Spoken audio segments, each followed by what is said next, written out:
जय माता दी दोस्तों, आपके अपने चैनल धर्म साधना में आपका बहुत बहुत स्वागत है। माँ भगवती दुर्गा की कृपा आप और आपके पूरे परिवार पर सदा सर्वदा बनी रहे। दोस्तों, सनातन धर्म में कार्तिक मास को एक बहुत ही पवित्र मास माना गया है और पौराणिक और प्राचीन ग्रंथों के अनुसार कार्तिक मास में व्रत करना, तप करना, मंत्र जप करना, दान करना, शुभ कार्य करना विशेष महत्वपूर्ण माना गया है और बहुत ही शुभ फल देने वाला माना गया है। ऐसा माना जाता है कि जो भी मनुष्य कार्तिक मास में व्रत करते हैं या फिर तप करते हैं, उन्हें मोक्ष की प्राप्ति होती है। तो कार्तिक मास में देव तत्व भी बहुत मजबूत होता है और धन और धर्म की वृद्धि करने वाला मास माना गया है कार्तिक मास को। धार्मिक दृष्टि से ये बहुत महत्वपूर्ण होता है क्योंकि इस महीने में अगर आप देखें तो हम ब्रह्म मुहूर्त में उठकर स्नान करते हैं, पवित्र नदी में स्नान करें या घर में ही गंगा जल मिलाकर स्नान करें। उसके बाद भगवान श्री हरि का पूजन करते हैं, तुलसी पूजन करते हैं, शालिग्राम का पूजन करते हैं, भगवान सूर्यदेव को जल अर्पित करते हैं, तो इससे धर्म में वृद्धि होती है। मंत्र जप इत्यादि करते हैं, कार्तिक महात्म्य सुनते हैं। अगर आप मतलब कोई भी कार्तिक मास से संबंधित अगर आप नियम लेते हैं तो आपके धर्म में वृद्धि होती है, पुण्य फल में वृद्धि होती है। और ऐसा माना जाता है कि जो भी कार्तिक मास में हम धार्मिक कार्य करते हैं उनका फल अक्षय होता है, मतलब जन्म जन्मांतर तक हमें इनका शुभ फल प्राप्त होता रहता है। और कार्तिक के महीने में माँ लक्ष्मी की विशेष कृपा प्राप्त करने के लिए, धन प्राप्ति के लिए दीपावली और धनतेरस भी मनाई जाती है, जो कि समस्त प्रकार के सुखों की प्राप्ति कराने वाला त्योहार माना जाता है। दीपावली पर जब हम माँ लक्ष्मी की पूजा आराधना करते हैं तो अपार धन संपदा की प्राप्ति होती है। तो कार्तिक मास धार्मिक दृष्टिकोण से बहुत महत्वपूर्ण होता है। चाहे आप धन की कामना रखते हो या फिर आपकी कोई भी विशेष कामना हो, कार्तिक मास में आप कुछ नियम भी अगर पालन करते हैं तो आपके जीवन की जो भी मनोकामना हो वो अवश्य पूर्ण होती है।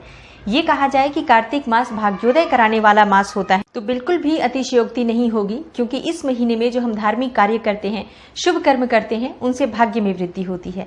लेकिन अगर हम इस महीने में यूं ही बिना कुछ नियम लिए व्यर्थ गंवा देते हैं समय, तो एक कहते हैं ना, हाथ में आया हुआ मौका और चला जाता है। एक इतना पवित्र मास जो आपके जीवन को बदल सकता है, वो भी आप गंवा देते हैं छोटे छोटे मन में संशय रखकर।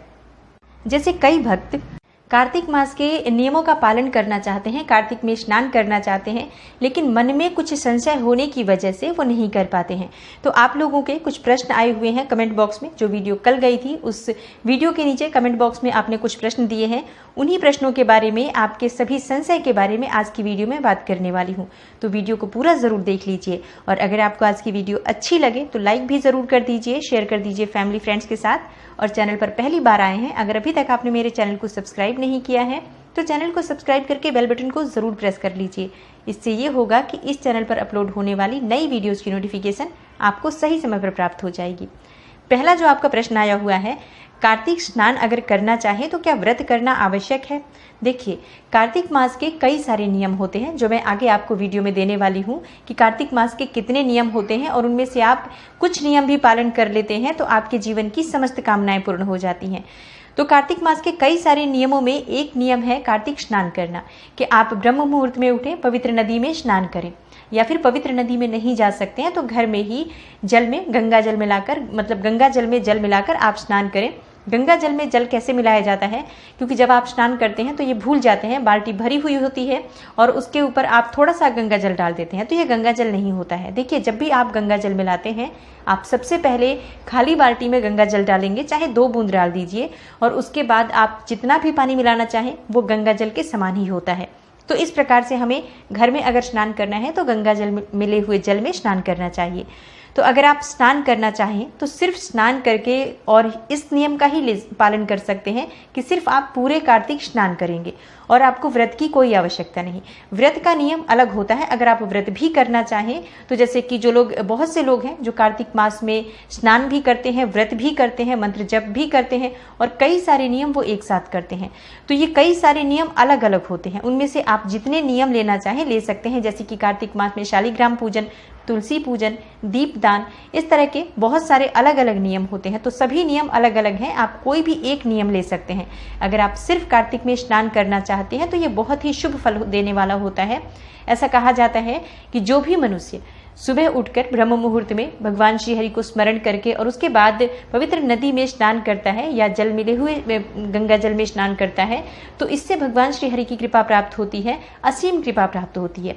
क्योंकि जब हम सुबह स्नान करते हैं ब्रह्म मुहूर्त में तो उसके बाद भगवान श्री हरि का पूजन भी करते हैं। और ऐसा माना जाता है कि कार्तिक मास में भगवान श्री हरि जो हैं जल में वास करते हैं। तो हमारा जैसे भगवान श्री हरि का साक्षात्कार हो जाता है जब हम सुबह उठकर ब्रह्म मुहूर्त में नदियों में स्नान करते हैं, तो बहुत ही श्रेष्ठ माना जाता है। आप इसे एक नियम का भी पालन कर सकते हैं, सिर्फ स्नान कर सकते हैं, व्रत की कोई आवश्यकता नहीं। अगर आप व्रत नहीं करना चाहते तो सिर्फ स्नान कर सकते हैं। अगला जो आपका प्रश्न है, क्या गर्म पानी से स्नान कर सकते हैं? क्योंकि सर्दी का मौसम है तो कई बार क्या होता है, हम ठंडे पानी से स्नान करना शुरू तो कर देते हैं, लेकिन फिर बीच में जाकर बीमार पड़ जाते हैं। फिर वो नियम भी हमारा पूरा नहीं हो पाता है, स्वास्थ्य खराब होने की वजह से फिर हम आगे स्नान नहीं कर पाते, तो इस वजह से दिक्कत होती है।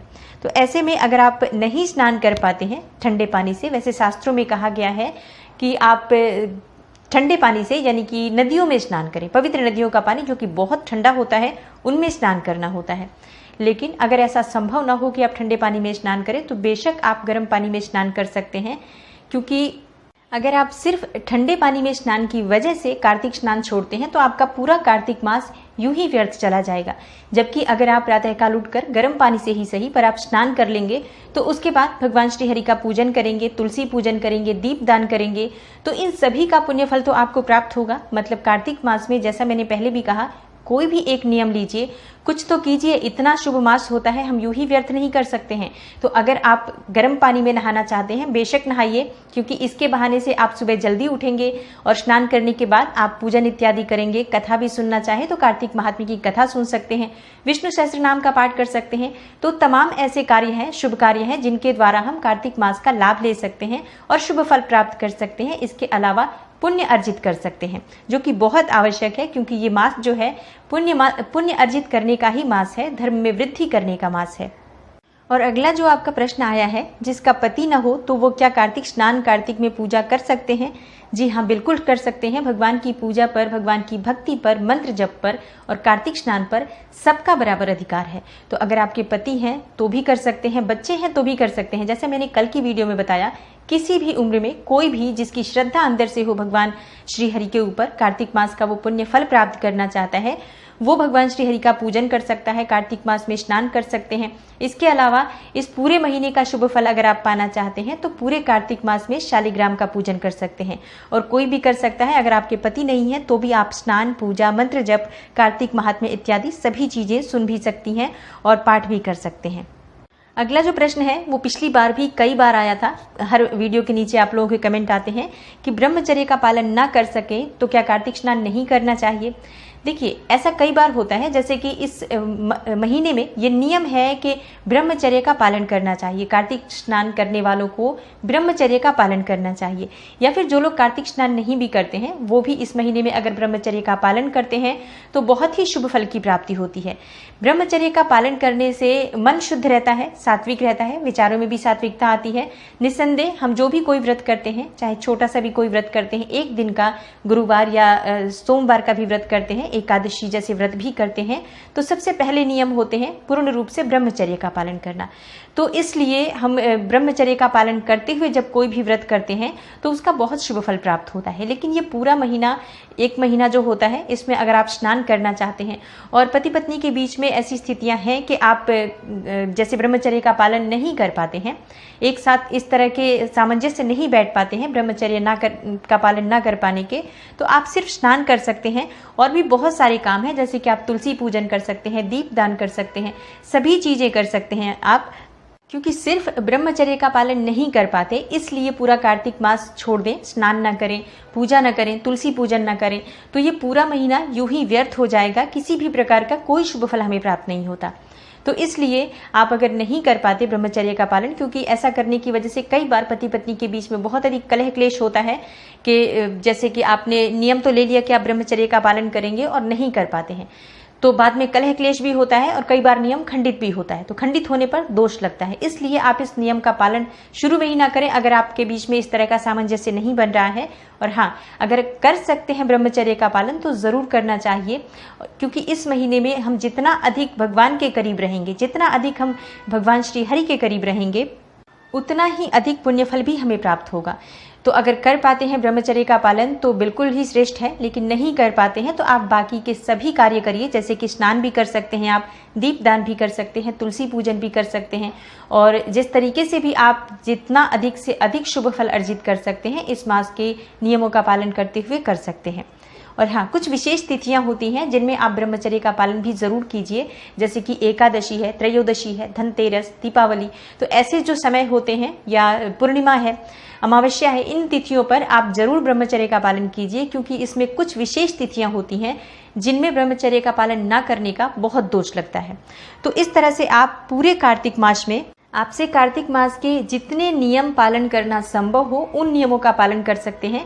आगे मैं आपको वीडियो ज़रूर दूंगी कि कौन कौन से वो बहुत ज़रूरी नियम होते हैं जिनमें से आप कुछ नियम भी पालन कर पाते हैं तो कार्तिक मास का संपूर्ण लाभ आपको प्राप्त होता है और सभी कामनाएं आपकी पूर्ण होती हैं।